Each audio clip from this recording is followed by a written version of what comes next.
नमस्कार.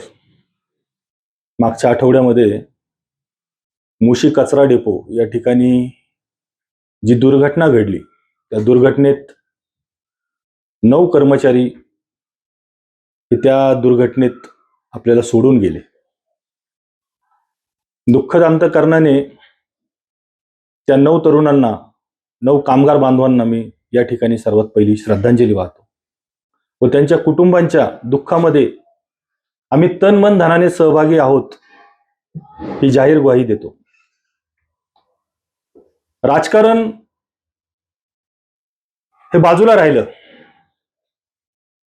आपण पाहतोय रोज मीडियामध्ये कचरा डेपो या ठिकाणी झालेल्या दुर्घटनेविषयी तथाकथित सामाजिक कार्यकर्ते हे आंदोलन करतात.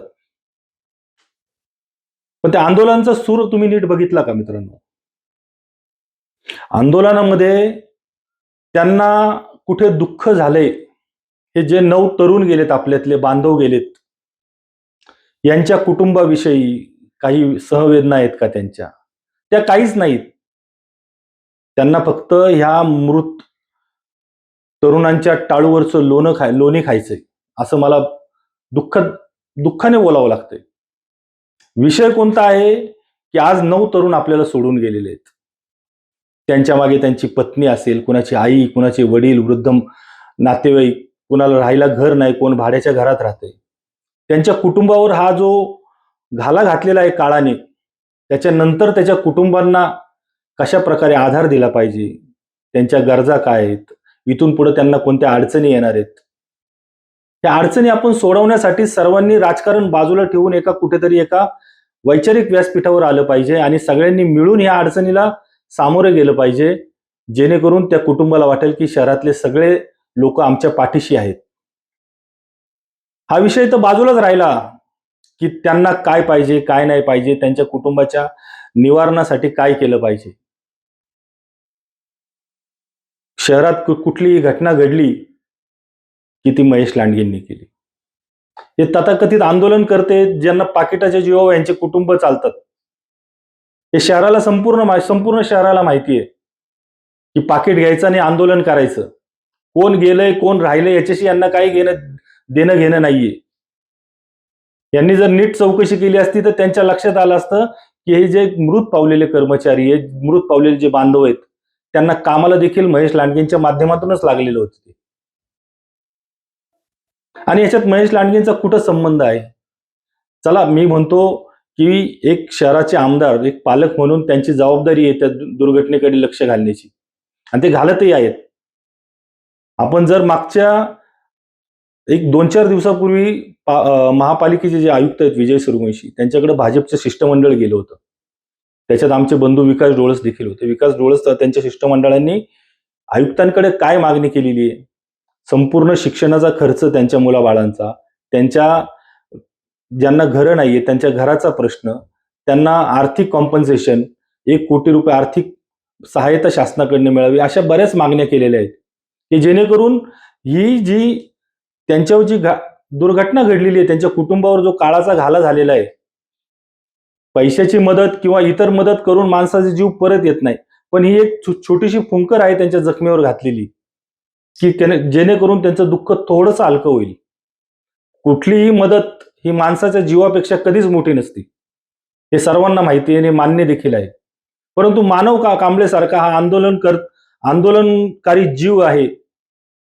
शहरात काही होऊ दे, त्याचा वैयक्तिक आकस आहे की महेश लांडगे किंवा भाजप हा पक्ष यांना टार्गेट करायचं. आज मला सांगा, महेश दादांविषयी ज्या घोषणा दिल्या जातात, महेश लांडगे चोर आहे, महेश लांडगे मुर्दाबाद, तुमच्याकडे काय पुरावे असेल तर तुम्ही कोर्टात जा.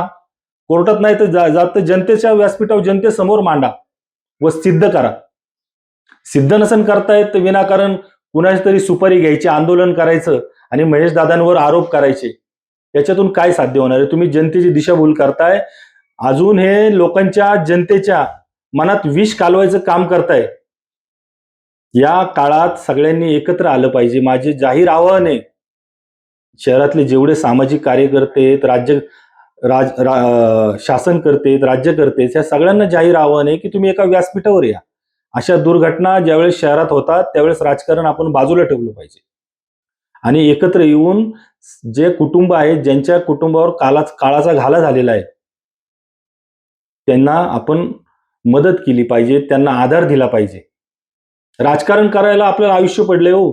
दर 5 वर्षे दर इलेक्शनला आपण राजकारण करतोच ना. हे आंदोलन करणारे तुम्ही बघताय का ह्या गोष्टीला देखील धार्मिक आणि जातीवादाचं तेढ निर्माण होईल असा रंग द्यायचा प्रयत्न करतात. अण्णाभाऊ साठे म्हटले होते की पृथ्वी शेषनागाच्या डोक्यावर नाही तर कामगारांच्या हातावर तरलेली आहे. कामगारांना कोणतीही जात नसते आणि कोणताही धर्म नसतो. हे मानव कांबळेंना नव्याने सांगायची गरज नाहीये. ते स्वतःला चळवळीचे कार्यकर्ते म्हणतायत ना, तर त्यांना कळलं पाहिजे की कोणत्याही कामगाराला कुठलीही जात नसते. त्या ठिकाणी कोण गेलंय हे त्यांनी बघावं. या ठिकाणी मी जास्त बोलू शकतो, परंतु बोलणार नाही कारण की या गोष्टीचं मला राजकारण करायचं नाही.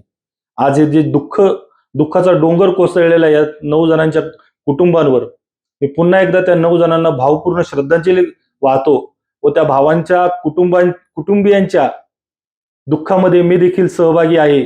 एक महेशदादा लांडगेंचा एक साधा कार्यकर्ता म्हणून मी ग्वाही देतो की त्या कुटुंबाला, त्या कुटुंबियांना कसलीही अडचण असेल तर त्या अडचणीसाठी सदैव सर्वात पुढे राहणारा कार्यकर्ता, एक महेशदादांचा कार्यकर्ता म्हणून मी पुढे उभा राहील ही ग्वाही देतो आणि थांबतो. नमस्कार.